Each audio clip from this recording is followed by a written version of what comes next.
High বন্ধুরা, আমি আনিশা জাহান বলছি। বন্ধুরা, আজকের এই গল্পটি সম্পূর্ণ শুনলে তোমাদের ওটা আর স্থির থাকবে না। কথা দিচ্ছি শেষে গিয়ে তোমাদের অনেক হালকা লাগবে। আমার বয়স তখন 12 কিংবা 13 হবে। ফরিদপুর থেকে জালালগড় না হলেও 40 কিলোমিটার তো হবেই। জালালগড়ে বাবা কাজ করতেন কাপড়ের মিলে, ছোট মাসি ফরিদপুরে থাকতেন। এমনি ঝাড়খণ্ডে এখনকার মতো ভালো যাতায়াত ছিল না। সকাল আর দুপুর মিলিয়ে মোট 3টি বাস ছিল সারাদিনে। খুব বদমাইশ ছিলাম বলেই দাদা বোর্ডিং এ ভর্তি করে দেন। দাদা তখন বেসফ এর লেফটেন্যান্ট। বোর্ডিং এর ছুটিতে পালা করে আমাদের ছোট মাসির বাড়িতে ছুটি কাটাতে যেতে হতো। মা সরকারি চাকরি করতেন, তাই সময় সুযোগ হতো না দেখেই সুনুদির সাথেই আমাদের পাঠিয়ে দিতেন। পাহাড়ে ঘেরা জায়গাটা আমাদের খুব ভালো লাগত। সুনন্দা মেসোর ছোট বোন, আমাদের থেকে বিশেষ বড় ছিল না, বছর 5 হবে। দেখতে যেমন মিষ্টি, গান তেমন গাইতে পারত। খেলে আনন্দে কেটে যেত আমাদের কৈশোর। মাসির নাম খুব আধুনিক ছিল, মার থেকে ছোট। মাসি 13 বছরের ছোট ছিলেন। রোমা নাম হলেও সবাই মাসিকে রমা করেই ডাকত। অনেক আদর করতেন আমাদের, আর চূড়ান্ত রান্না ছিল হাতের। তাই ফরিদপুরে আসলে ওনার হাতের লিচুর পুডিং, মোরব্বা, কই মাছের কালিয়া, আনারসের চাটনি খেয়ে মন ভরে যেত। যা বানাতেন মুখে স্বাদ লেগে থাকত। মেসো ব্যবসায়ী ছিলেন। এরপর আমরা ব্যারাকপুরে চলে আসি। বাবার বদলি হয়। ছোটবেলার সোনালি দিনগুলো চোখে ভাসে। আমরা সুনন্দাকে কোনোদিন মাসি বলিনি, সুনুদি করেই ডাকতাম। বিহার থেকে ফিরে এসে সুনুদির সাথে বা বড় মাসির সাথে যোগাযোগ হারিয়ে গেছিল। চিঠি ছাড়া কোনো যোগাযোগ থাকতো না প্রায়। আর আমাদের বাড়িতে ফোন অনেক পরেই এসেছিল। বাবার বদলির 4 বছর পরে মাও বদলি হয়ে চলে আসেন। আমাদের ব্যস্তময় জীবন চলতে থাকে। আস্তে আস্তে স্মৃতি ম্লান হতে থাকে। স্কুল শেষ করে, কলেজ শেষ করে, ইউনিভার্সিটি ছাড়িয়ে বেশ বড় হয়ে যায় গাছের মতো। মা বাবার বয়স হয়েছে, দুজনেই রিটায়ার করে দাদার আশ্রয় নিয়েছেন। দাদার 2 ছেলেমেয়ে। দাদা তার পরিবার, মা বাবাকে নিয়ে খুব খুশি। আমি ছোট বলে আমার উপর দায়িত্ব কম ছিল। বয়স 27, বিয়ে করলেই করা যায়, কিন্তু বিয়ের দিকে তেমন টান ছিল না। দাদা আম্বালা চলে যাওয়ার পর থেকেই আমি একটু বেশি বেপরোয়া হয়ে উঠলাম। ভালো ব্যাংকে উঁচু পোস্টে চাকরি করার সুবাদে পয়সার অভাব হতো না। বছরে 1-2 বার করে মা বাবা এসে থাকলেও দাদার বাচ্চাদের প্রতি তাদের টান থাকার কারণে আম্বালা ফিরে যেতেন। মা চাইতেন আমরা সবাই একসাথে থাকি, কিন্তু তা সম্ভব হতো না মোবাইল বা ফোনের দৌলতে। এখন কোনো দূরত্ব দূর ছিল না। মনীষাকে আমার ভালো লাগতো, কিন্তু বউ হিসাবে ওকে ভাবিনি। মাঝে মাঝেই আমার ফ্ল্যাটে চলে আসতো রবিবার। মনীষা সেরকমই মেয়ে ছিল, ইংরেজি স্কুলে পড়ার দৌলতে সব কিছুই রপ্ত করে নিয়েছিল। অল্প বয়সে মনীষা আমাকে বিয়ে করবে বা আমাকে ভালোবাসে এমন সম্পর্ক আমার আর ওর ছিল না। সোজা কোথায় একে অপরের পরিপূরক ছিলাম। আর অফিসে আমার সাবঅর্ডিনেট দিনগুলো খাপছাড়া কাটলেও বুঝতে পেরেছিলাম জীবনে ভোগের মানে কি। কিছুদিন পর জানতে পারলাম দাদা দিল্লিতেই থাকবে, আর সেখানে বাড়ি কিনছে। দাদার 2 ছেলে মেয়েকে সামলে বাড়ি কিনতে অনেক টাকার দরকার পড়ল। মা বাবা তাদের জমানো টাকা ঢেলে দিলেন। দাদার বাড়ির পিছনে পেল্লাই একখানা বাড়ি কিনে দাদা দিল্লিবাসী হয়ে গেলেন।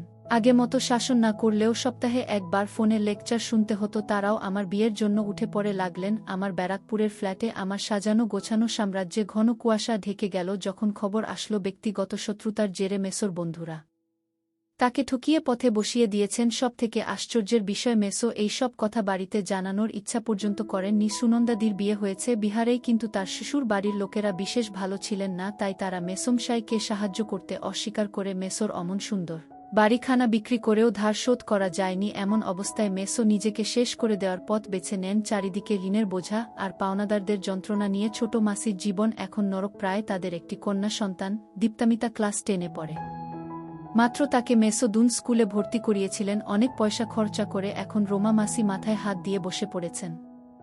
বেশ খারাপ লাগলো একটা মানুষকে কাছে দেখা, এত ভালো লোক, কিন্তু ভাগ্যের কি পরিহাস। মা বাবার আদেশ আসলো দিল্লি থেকে। এরকম পরিস্থিতিতে আমার কাছে শুধু আদেশ আসে, তুই তো অনেক ইনকাম করিস, তুই মাসিকে নিজের কাছে রাখ। অত বড় ফ্ল্যাট কি করবি একা থেকে? তার চেয়ে মাসি রান্না বান্না করে দেবে, আর দীপা স্কুলের ছুটিতে আসবে থাকবে। মাসির আমরা ছাড়া কে আছে বল? মাসিকে একটা ভালো কাজ দেখে দে। মাসি তো পাস।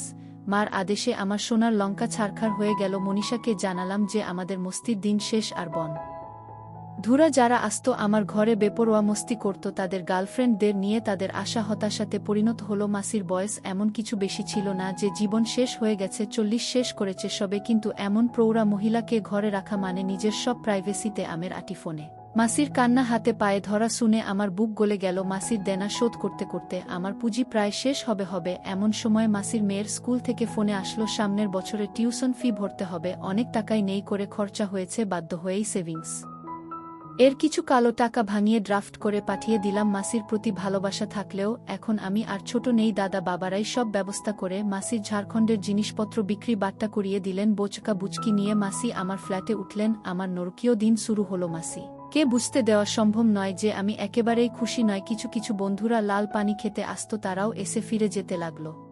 ছোটবেলায় মাসিকে যা দেখেছিলাম, এখন মাসির অনেক পরিবর্তন হয়েছিল। সুন্দর মুখখানা মায়া জড়ানো।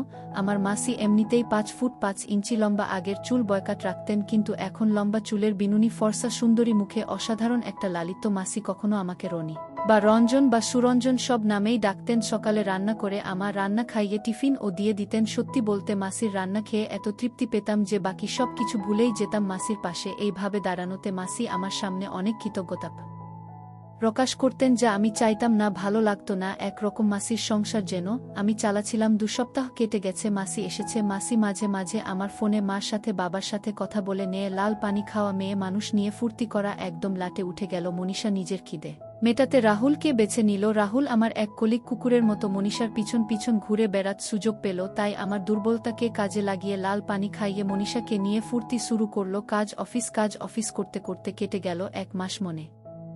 মনে ভাবলাম 9টার পর মাসি তো নিজের ঘরে নিজের মতো থাকে। টিভি দেখে বা বই পড়ে। যদি বন্ধুর বাহানায় নিয়ে আসি কাউকে, ক্ষতি কি? আর মাসির ঘর দক্ষিণের বারান্দায়, আমি উত্তরে। 2টো ঘর ছেড়ে থাকি, 2টো রান্নাঘর, 2টো বাচ্চাঘর। মাসির ঘর মাসির বাথরুমের লাগোয়া। এইভাবে আর কতদিন চলবে? লাল পানি খেলেও যদি গন্ধ পায় হয়। মাসি আমার অসুবিধা বুঝতে পারত নয়, মাসি বুঝলেও নিরুপায় ছিল। কাজের জন্য আমাকে পিডাপিডি করতে লাগলো। অনেক ভেবে দেখলাম মাসি কাজে গেলে আমার অন্তত একটু সুবিধে নিশ্চয়ই হবে, কিন্তু এমন এক বিধবাকে কোনো অফিসে পাঠাব, সবাই কেউ নেই ভেবে ঠক্কর মারবে। মহাচিন্তা শেষমেশ আমার ব্যাংকের জেমকে বলে মাসিকে আমার ব্যাংক, এই মাসিকে স্টাফ হিসাবে ঢুকিয়ে দিলাম। শর্ত একটাই, অফিসে কাউকে বলা চলবে না যে আমি তার ভাগ্নে, কারণ আমি ব্যাংক ম্যানেজার। যদি সবাই জানতে পারে রোমা আমার মাসি, তাহলে আমার অনেক অসুবিধা। তাছাড়া মাসি একটা নর্মাল স্টাফ, আমি বস। যাই হোক, মাসি কাজে যোগ দেওয়াতে সত্যি স্বস্তির নিঃশ্বাস পড়ল।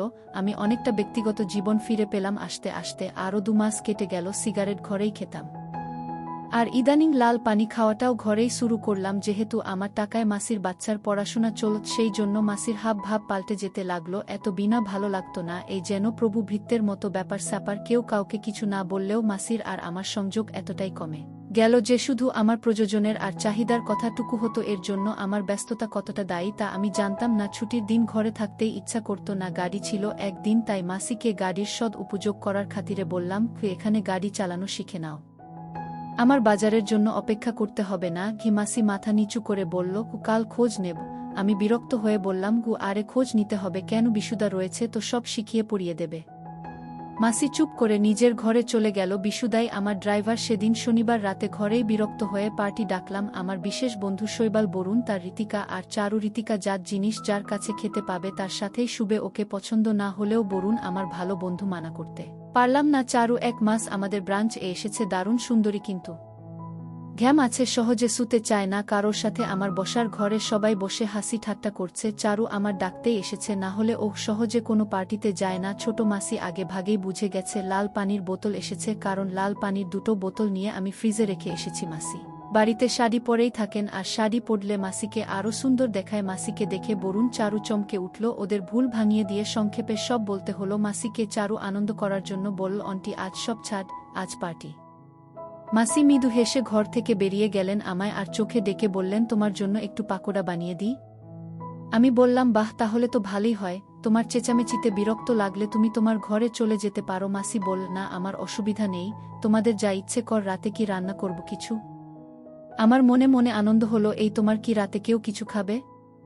আমার মাসি কিন্তু চরম রান্না করতে পারে। ঋতিকা আর বরুণ বাড়ি চলে যাবে। বরুণ অনেক জোর খাটানোর পর ও খেতে সম্মতি জানালো না। চারু বলল, ননভেজ যা খুশি চলবে। মাসি আমার আর চারুর জন্য রান্না করো, চিকেন আচারি আর পরোটা আর রায়তা, হ্যান পাকোড়া তাড়াতাড়ি দিয়ে যাও। মাসি সম্মতি জানানোর মতো ঘাড় নেড়ে রান্নাঘরে চলে গেল। আমরা লাল পানি খাওয়া চালু করলাম। বরুণ চারু দুজনেই সিগারেট খায়। মাসি অনুমতি নিয়ে ঢুকলেও আমার হাতে সিগারেট জ্বলছিল। আমার শাহ হয়নি বললেও ভুল হবে। বরুণ আর ঋতিকা যাবার জন্য বায়না শুরু করে দিল। পাকোড়ার প্রশংসা কে কি করেছিল সত্যি বলতে আমার মনে নেই। শেষমেশ বরুণ আর ঋতিকা কাজ করার জন্য বেরিয়ে গেল। বুঝতে আমার অসুবিধা হলো না। এবার আমি আর চারু দারুণ জম্পেশ জিনিস। আমি গল্প গাছা শুরু করলাম। চারু খোলা মেলা কিন্তু লোক বুঝে চলে। আমার হাই পোস্ট তাই আমাকে সমীহ করলেও ওর মনে কি আছে বোঝা শক্ত, তাই সাধারণভাবেই শুরু হলো কথাবার্তা। চারু কথা বলতে বলতে জানানো যে সে ব্যাঙ্গালোরে থেকে কলকাতায় এসেছে, শুধু বদলি নিয়েই নয়, তার বাবাও এসেছে বদলি হয়ে, এছাড়া পড়াশোনা ব্যাঙ্গালোরেই করেছে। আমি বিয়ের কথা জিজ্ঞাসা করতেই কুক দিয়ে গেল চারু, আর বিয়ে? এখনো এনজয় কিছু করলাম না জীবনে। গাইস আর হিপক্রাট আমারই লাইনের মনে হলো চারুকে। লাল পানি খেতে খেতে ভালো করে দেখছিলাম, সুন্দরী তো বটেই। আচ্ছা, এই বোতলটাকে শেষ করবে? তুমি তোমার মাসিকে ডাকছ না কেন এখানে? আমি বুঝলাম চারুর লাল পানি খেয়ে ভালি সা হয়েছে, মাসিকে এখানে ডাকলে অপ্রস্তুতেই পড়তে হবে, কিন্তু মনের শয়তানি বুদ্ধি জাগল, যদি মাসিকে এখানে বসাই তাহলে মাসি মা বা বাবাকে আমার জীবন যাত্রা নিয়ে কিছুই বলতে পারবে না। আর কোনোভাবে যদি চারু বা অন্য কাউকে এনে সেবা দিতে পারি তাহলে মাসির মুখ বন্ধ হয়ে যাবে। চারুকে উস্কে দিয়ে বললাম, আমি ডাকলে মাসি লজ্জায় নাও আসতে পারে, তার চেয়ে তুমি জোর করে ধরে নিয়ে এসক। বলে চারু উঠে মাসির ঘরের দিকে গেল। রান্না শেষ করে মাসি নিজের ঘরে বসে আছে টিভি নিয়ে। চারুর হাঁটা লক্ষ্য করলাম, একটু টাল খাচ্ছিল পিছন দেখবার মতো। আমার মনে মনে একটু অপরাধ বোধ জাগছিল। ঘরে পার্টি করা ঠিক হলো না বোধহয়। একটা সিগারেট নিয়ে ধরিয়ে পেকটা শেষ করতেই আমার চোখ চানা বড়া হয়ে গেল। চারু এক প্রকার টেনেই মাসিকে জোর করে নিয়ে এসেছে। ভীষণ বেমানান লাগছিল মাসিকে এই পরিবেশে। চারু হাত ধরে মাসিকে সোফাতে বসিয়ে বলল, আমরা খাচ্ছি, আপনাকেও খেতে হবে, কোনো আপত্তি শুনছি না।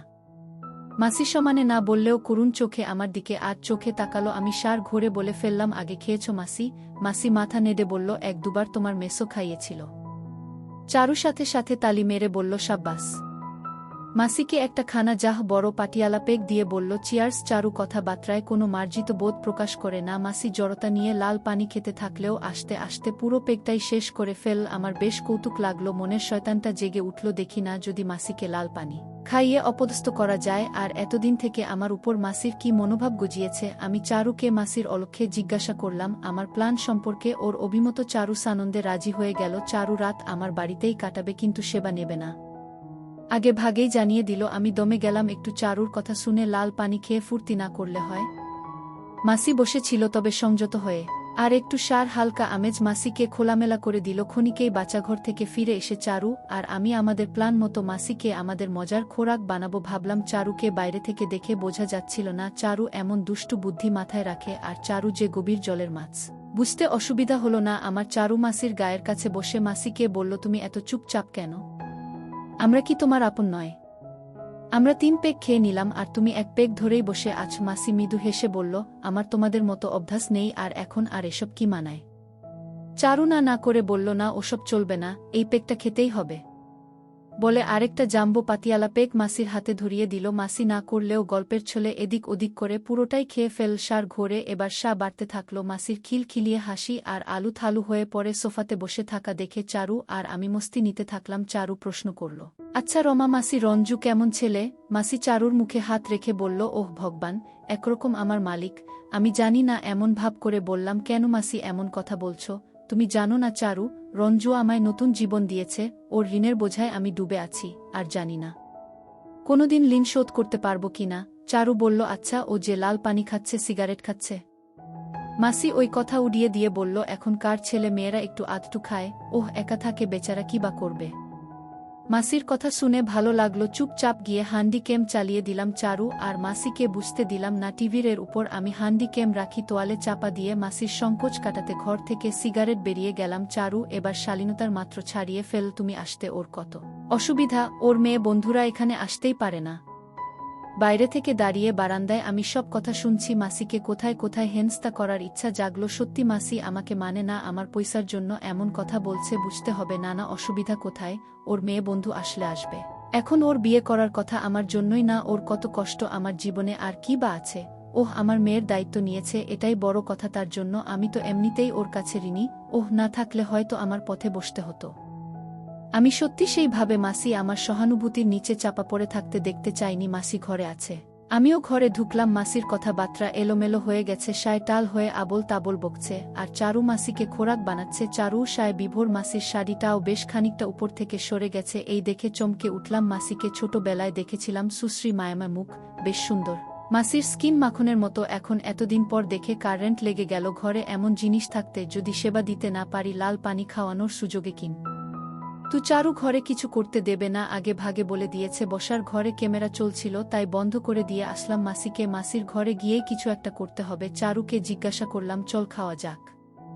চারু রাজি হয়ে গেল। মাসিকে বললাম খাবার বাড়তে। মাসির লাল পানি খাওয়ার অভ্যাস নেই। টলতে টলতে রান্নাঘরে গিয়ে খাবার বেড়ে নিয়ে আসলো। চারু সাহায্য করল। মাসি সায় এতটাই মাতাল হয়ে গেছে, কি বকছে খেয়াল নেই। চারু টাল হয়ে মাঝে মাঝেই আমার উপর ঢলে পড়ছে, আমি জেনে শুনেই লাল পানি কম খেয়েছি। মাসির হাতের রান্না খেয়ে চারু আনন্দে গলে পড়ল। কি সুন্দর রান্না! এই সব চলতে লাগলো। খাবার টেবিলে রান্না খেতে হলো না। মাসিকে 2-4 গ্রাস মুখে দিয়ে হাত ধুয়ে নিল। আমি খাওয়া সেরে মাসিকে জিজ্ঞাসা করলাম, খেলে না যে? মাসি বলল তার শাহ হয়েছে, খাবার ইচ্ছা নেই। চারুকে ইশারায় বাইরে বারান্দায় আসতে বললাম। চারু চালাক শাহ হলেও তালের ছন্দ হারায়নি। মাসিকে খাবার টেবিল পরিষ্কার করতে বললেও মাসি শায় কি করছিল মাসি নিজেই জানে না। আমি চারুকে জিজ্ঞাসা করলাম সোজাসুজি, চারু চল এনজয় করা যাক। চারু আবার বেঁকে বসল, বলল আমরা আগে একে অপরকে চিনি, তারপর এখনই ইন্টারকোর্স নয়। আমি বললাম তাহলে মাসিকে শেপ দেওয়ার সুযোগ করে দাও। চারু একটু অবাক হয়ে বলল, ঠারকি সালা। আমি বললাম আরে লাল পানি খেয়ে একটু আকটু না হলে হয় না। চারু বলল তোমার মাসিকে যা লাল পানি খাইয়েছি আর 30 মিনিটে এমনি বেঘরে ঘুমিয়ে পড়বে। তারপর আমার এই ব্যাপারটা মনপুত্ত হলো না। আমি বললাম ঘুমিয়ে কাজ করার মজা থাকবে না, তার চেয়ে মাসিকে জাগিয়ে রেখে করার উপায় নেই। চারু খানিকটা চিন্তা করে বলল, একটু ভাবতে দাও। আচ্ছা তোমার মাসির দুর্বলতা কি? আমি বললাম দীপা মাসির মেয়ে, সে তো দুন স্কুলে পড়ে। আচ্ছা যদি মাসির লাল পানি খাওয়ার গল্প তোমার বাড়ির লোক জানে তাহলে কিছু তোমার সুবিধা হবে কি? আমি চমকে উঠলাম। আমি একটু আগেই ক্যামেরা বন্ধ করে রেখে এসেছি। বাধ্য হয়েই চারুকে বললাম আমি এমনি খেয়ালে ক্যামেরা করেছি মাসির লাল পানি খাওয়া। চারু আমার কাঁধে ঘুষি মেরে বলল, সাবাস, তুমি শুধু গান্ডু নয়, 1 নাম্বারের জিনিস। চারুর মুখ থেকে এমন কথা শুনে আনন্দ হলো। লাল পানি একদম লাইনের। এই সময় ঝনঝন করে মাসির হাত থেকে দামি ডিনার সেট পড়ে ভেঙে গেল। ওটা মার দেওয়া, মা ভালোবেসে দিয়েছিল। ভীষণ রাগ হলো। মাসি ঘাবড়ে গিয়ে তার পরিষ্কার করতে গিয়ে হাত কেটে ফেল। কাছে ছুটে ভিতরে গিয়ে দেখি মাসি পরিষ্কার করে দিয়েছে। জায়গাটা হাতে একটুখানি কেটেছে, বিশেষ কিছু না। চরম রাগ হলো। খানিকটা দাবাড়ি দিয়ে বললাম, মার এত সুন্দর জিনিসটা নষ্ট করলে। মাসি নাবালকের মতো বলে বসল, কি করব, পড়ে গেল যে। আমি খিচিয়ে উঠলাম, পড়ে গেল এমনি। তুমি পানি খেয়ে নিজেকে ঠিক রাখতে পারো না? মাসি জবাব দেয় না, মাথা নিচু করে থাকে। চারু আমাকে চোখের ইশারায় খেলা শুরু করতে বলল। আমি রাগ করতে পারি না, তবুও বেশ হাঁকিয়ে বললাম, তুমি পানি খেয়েছ আমাদের সাথে বসে, তুমি যেন কেউ জানলে কি হবে। হাত ধরে আলতো টেনে ঘরে নিয়ে এসে সোজা ঠেফ চালিয়ে দিলাম। ক্যামেরার জ্যাক লাগানোই থাকে চালাতে। মাসির পানি খাওয়ার সিন ঠেফতে ভেসে উঠল। প্রচণ্ড সাথে থাকায় বুঝতে পারল না কিভাবে রিয়াক্ট করবে। চারু আমার সাথে তাল মেলালো। তোমাকে কি কচি বছর মতো কথায় কথায় শাস্তি দিতে হবে? আমি আজই মাকে বলছি তোমার কীর্তির কথা। একদিন তোমাকে পরীক্ষা করলাম আর তুমি খেয়ে নিলে। আমি বললে তুমি সব কিছু করবে। মাসির চোখে জল চলে আসলো। পাঠাব এই ভিডিও মার কাছে? কি বলবে তারা? মাসি নির্যাতিতার মতো শাড়ির আঁচল কোমরের খুঁটে গুজে আমার পা জড়িয়ে ধরে বলল, রঞ্জু ভুল হয়ে গেছে। আমি বললাম ভুল আর কত করবে মাসি? তার চেয়ে আমি দীপাকে টাকা পাঠানো বন্ধ করে দিই। তোমায় ধার শোধ করে আমার কাছে এনে রাখলাম, তোমায় চাকরি করে দিলাম। মাসি আবার উঠে হাত জোর করে বলল, দোহাই বাবা, তুমি যা বলবে আমি করব, চাকর হয়ে থাকব। তুমি আমার মেয়েকে পড়াও। আমি নরম হয়ে বললাম, শুনতে পারি, কিন্তু আমি যা বলব শুনতে হবে। আর যেভাবে বলব চলতে হবে। একটু আগেই না তুমি বললে আমি নাকি তোমার কাছে ভগবান? মাথা নেড়ে বাচ্চার মতো বলে উঠল, হ্যান শুনব শুনব, যা বলবে। পা টিপে দেব, মালিশ করে দেব, যা বলবে শুনব। সায় মাসির খেয়ালি নেই মাসি কি বলছে। আমি বললাম ঠিক আছে, ডিনার সেট ভাঙার জন্য ঘরের কোণে নীল ডাউন হয়ে দাঁড়াও, পানি খাওয়ার শাস্তি পড়ে হবে। মাসি তাড়াতাড়ি করে ঘরের কোণে নীল ডাউন হয়ে বসে পড়ল, কিন্তু শাড়ি পরে নীল ডাউন হওয়া যায় না। তাই বারবার মাসি তাল সামলাতে না পেরে দেয়ালে ঠেস খাচ্ছিল। মাসিকে আরেকটু হেনস্থা করার জন্য বললাম, শাড়ি পরে নীল ডাউন হয় না। চারু এতক্ষণ রসিয়ে মজা নিচ্ছিল। এবার চারু হঠাৎ করে মাসি কাছে গিয়ে চাপড় মেরে বলল, তা কি নীল ডাউন? আমি অবাক হয়ে গেলাম। আরও অবাক হলাম যখন চারু মাসির চুলের খোপা ধরে টেনে বলল, এতক্ষণ কিছু বলছি না বলে? নীল ডাউন যেভাবে বাচ্চারা হয় সেইভাবে। নামা শাড়ি। আমার নাগরকেই পেয়েছিস লুটে খাবার জন্য? আমি অপলক চারুর দিকে তাকিয়ে ভাবলাম একই স্বপ্ন দেখছি। কাঁপতে কাঁপতে শাড়ি নামিয়ে ফেল। মাসি আমার দিকে তাকিয়ে মলিন সুরে বলল, এবার ঠিক আছে রঞ্জু। আমি কাছে এসে একটু সাহস নিয়েই বললাম, চারু যা বলবে তাতেই আমি রাজি। চারু আমাকে সরিয়ে দিয়ে বলল, কি হয়েছে? কিছু হয়নি। চারু সাহসের মাত্র ছাড়িয়ে বলল, লাখ লাখ টাকা দিয়েছে আমার বর, তুই কি আমার বরের মাথায় বসে খাবি হারামজাদি? মাসি পানি খেয়ে ভুল করেছে, সেটা ভালোই বুঝতে পেরেছে। আমার দিকে তাকিয়ে বলল, এক সেট হতে হবে? ওহ, তো আমার ছেলের মতো ছেলে সামনে আমাকে এমন অপমান করবে? চারুর আগে দিকবিদিক জ্ঞান শূন্য হয়ে যাওয়ার ভান করে বলল, আমার কথা গায়ে লাগছে না। এই যাও যাও রঞ্জু, তুমি নিজে ছিঁড়ে দাও, আমি বলছি, না হলে আমি তোমার মা বাবার কাছে যাব আর বলব তুমি আমাকে পেট বাঁধিয়ে বিয়ে করছো না। আমিও অভিনয় করার মতো মাসির কাছে গিয়ে বললাম, মাসি ওহ যা বলছে তাই কর, না হলে আমাদের সবার বিপদ। চারুর এমন দুঃসাহসিক কাজ আমায় শুধু অবাক করল না, অদ্ভুত পরিস্থিতিতে এনে দাঁড় করল। যা করছি তার পরিণাম কি হতে পারে আমার জানা নেই। যদি মাসি বিদ্রোহ করে বসে আর লোক জানাজানি হয় তাহলে আমার মরা ছাড়া কোনো উপায় থাকবে না। পানি খেয়ে কি থেকে কি হয়ে যাবে আমার ভাবনা চিন্তায় ছেদ পড়ল। চারু আরও আগ্রাসী মনভাব নিয়ে মাসির উপর ঝাঁপিয়ে পড়ল। এখন রঞ্জু যা চাইবে তাই করবে।